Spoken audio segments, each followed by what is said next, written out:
Good morning or afternoon or evening or whenever. Welcome to the Drop 'em 78 Challenge. Ah. So I woke up this morning really heart sick about not working with the Tarot Avatara, which, beautifully, when I first pulled cards, gave me the title card saying, me, and then gave me the Seven of Wands, which in many ways is my card. And the Seven of Wands has a sunflower in it. And I was passing out, I didn't have any roses. So instead of a final rose, it was going to be a final sunflower. So you can't make this stuff up. And then I got the Princess of Swords, which felt like a little meh, like a little bit too beginner's energy and a little bit too nervous energy.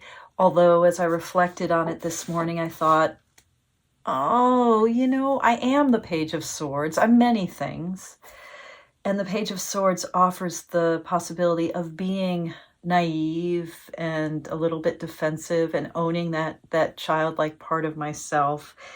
And then, I pulled yet another card, and it was the Moon. So I had Princess, and I was like, oh, I woke up this morning, just feeling like, oh. And I remembered that the last two cards I got were the King of Pentacles and, or is it discs in this? No, it's Pentacles, and the Six of Pentacles. And, Pentacles, it's my most dormant inferior suit, and it sort of left me cold. And so I thought, same with Shining Tribe, which also brought forth a King of Pentacles. So I woke up this morning thinking, meh, but here's the thing. The Ostara Tarot gave me the Seven of Pentacles twice yesterday. And that's my hub card for the year. Thank you, Michelle, one of the members of the Mindful Tarot Certificate Program cohort and a brilliant reader, who pointed that out after seeing my video. Like, isn't this your hub card? Yes, the Seven of Pentacles is my hub card. And I think that two things. One, the tarot is pushing me toward Pentacles, towards some kind of grounding, some kind of patience, some kind of steadfastness. I've gotten the Knight of Pentacles several times in my dueling deck dialogues. And I need this period of germination.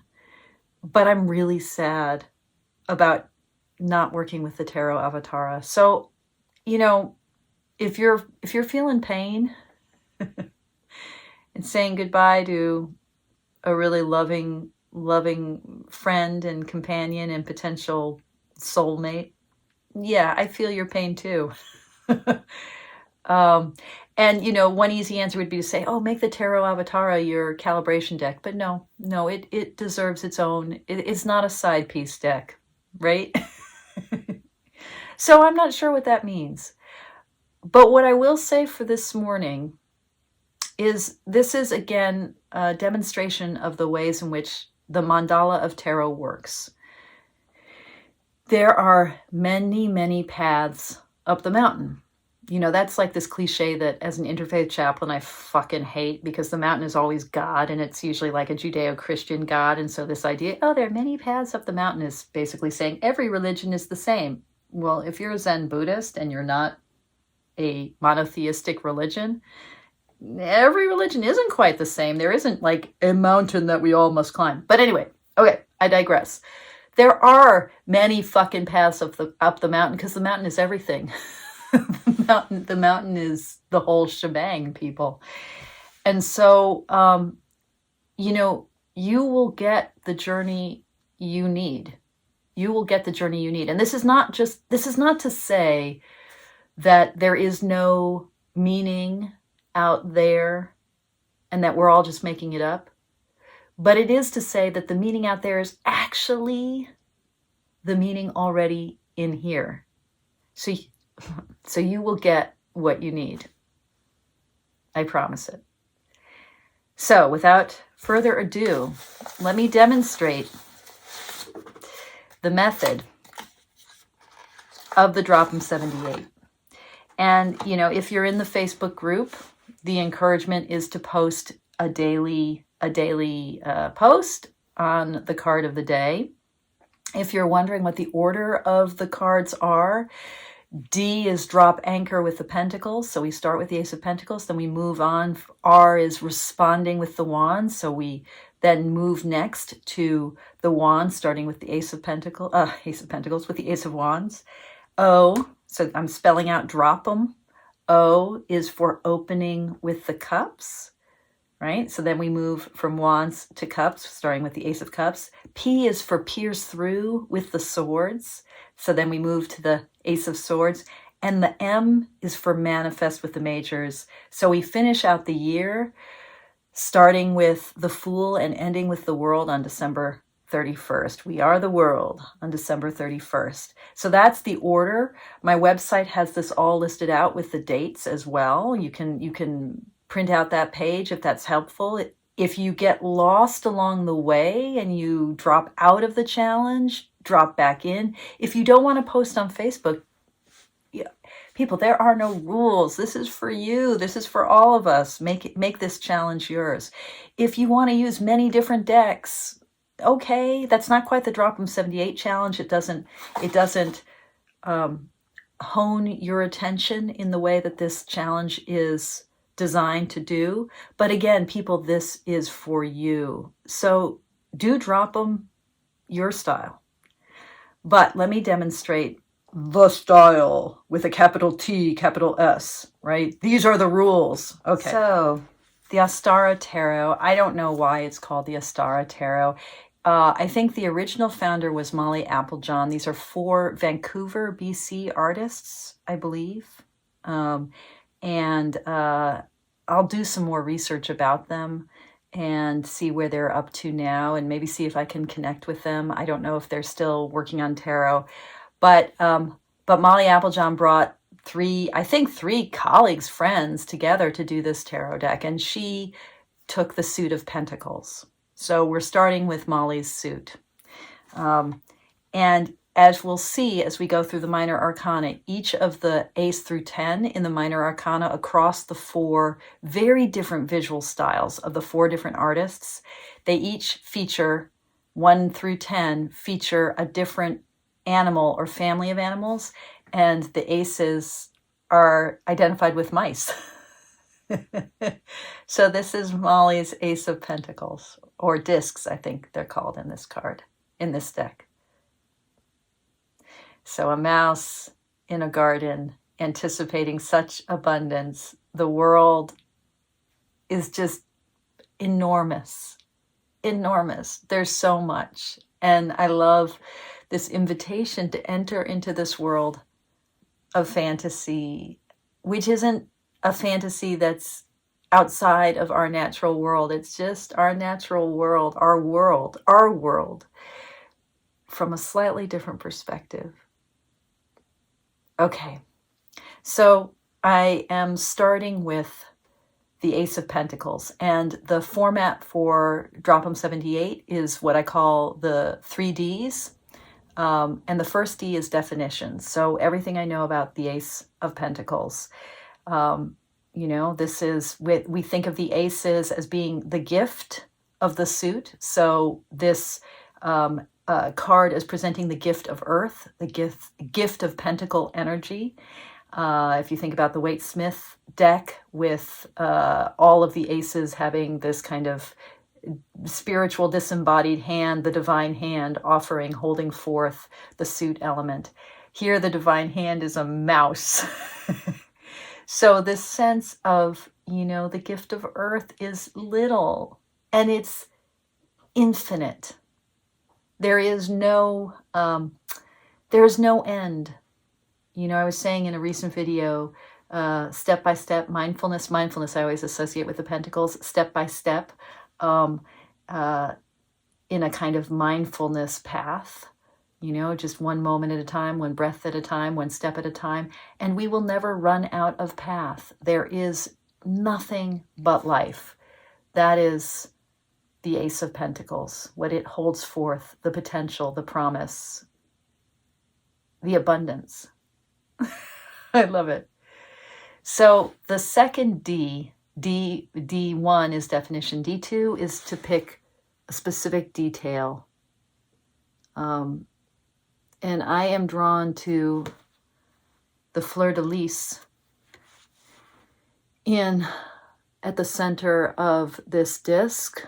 I encourage when we're picking the detail to just really see what your eye is drawn to, something small and insignificant, something that would, you know, maybe be on the periphery, maybe not be such a huge deal, doesn't shout out symbolic meaning, but something that you might not have, that you might pass over in many readings. So you're picking this detail in order to help you kind of clarify something about this particular depiction of the card that takes you somewhere new. And the fleur-de-lis, which I also associate with the suit of clubs in the trefoil of the suit of clubs in a playing card deck, that threeness.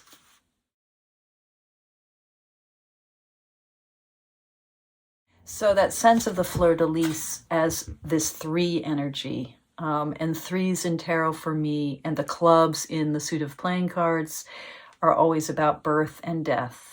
And so we are right at the heart of life, life itself. So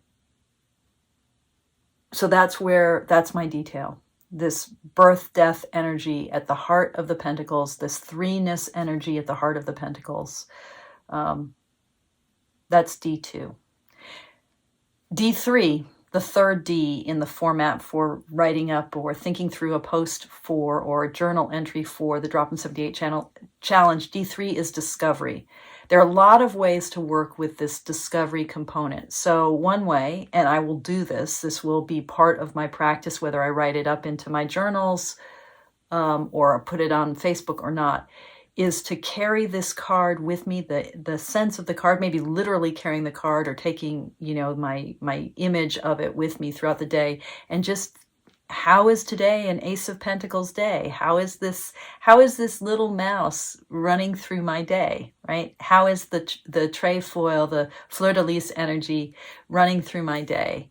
And that allows me to, in a sense, to use my terminology, SD terminology, to calibrate the card against my day, to read the card in the field of the day, I sometimes say, and to read my day through the field of the card, through the lens of the card.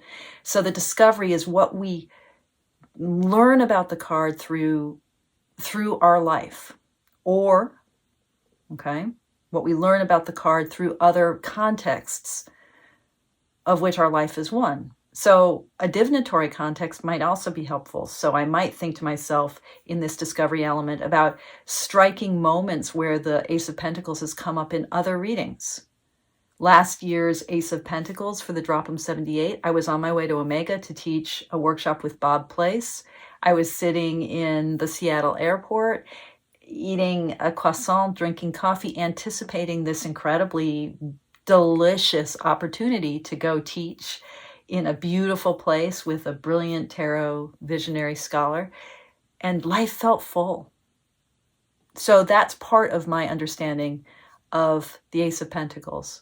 The final way to calibrate the card is to think about a calibration deck. And my calibration deck is Enigma Studios playing card tarot, standard playing card tarot. And again, there's a couple of options here for how to use a calibration deck, and I'm going to demonstrate both of them, and I may actually do both of them on a regular basis. So one is to pick the equivalent of that card in the deck and just to see what it tells you, what it looks like, what it offers. So I'm going to be looking here for the Ace of Diamonds, and to have that in front of our eyes as a kind of inspirational, comparative teacher. And here it is. And I love, you know, the stability it offers with the four-pointedness. It really emphasizes, this version of the card really emphasizes the fourness of the diamonds and that stability of pentacles, of discs, right? Which is, that stability is what I was kind of like turned off by yesterday when I was doing my final showdown, my Bachelor X party. And I was like, oh, pentacles, they're so square. They're not fiery enough. And here we go. Yeah. But I'm also drawn to the circles. So this mandalic quality of the pentacles, that, you know, there's a stability. It is the stability of that sacred world, that sacred map of our world that the mandala of tarot offers. What a beautiful fucking card. Okay, so that's one way to do the calibration with a calibration deck. The other way is to just pick a card at random and to have that be the comparative lens through which you gain more insight, more discovery about your card of the day. So, oh, the King of Hearts. Suicide King, right? I mean, that's what playing cards bring to the party. But King of Cups here, this ego emptying quality of the water suit, right? That Suicide King. But that sense of, you know, I'm also drawn to the complementarity between cups and swords, and the, you know, the sword. It's as if the cups are the place where the 10 of swords, which pronounces our ego death. I'm speaking sort of in shorthand. I hope this makes sense. The cups are the place where that 10 of swords, that emptying out of self, just flows into the world, flows into the heart.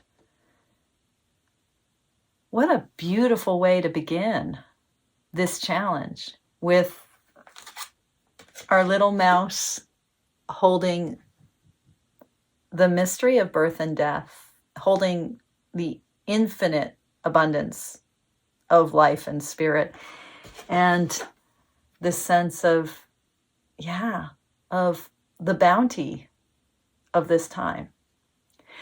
Okay, people, that is my first foray into Drop 'em 78.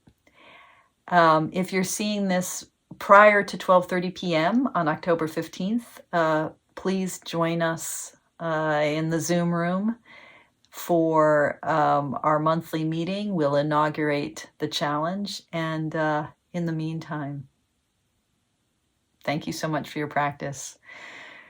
Blessings to you. Take good care.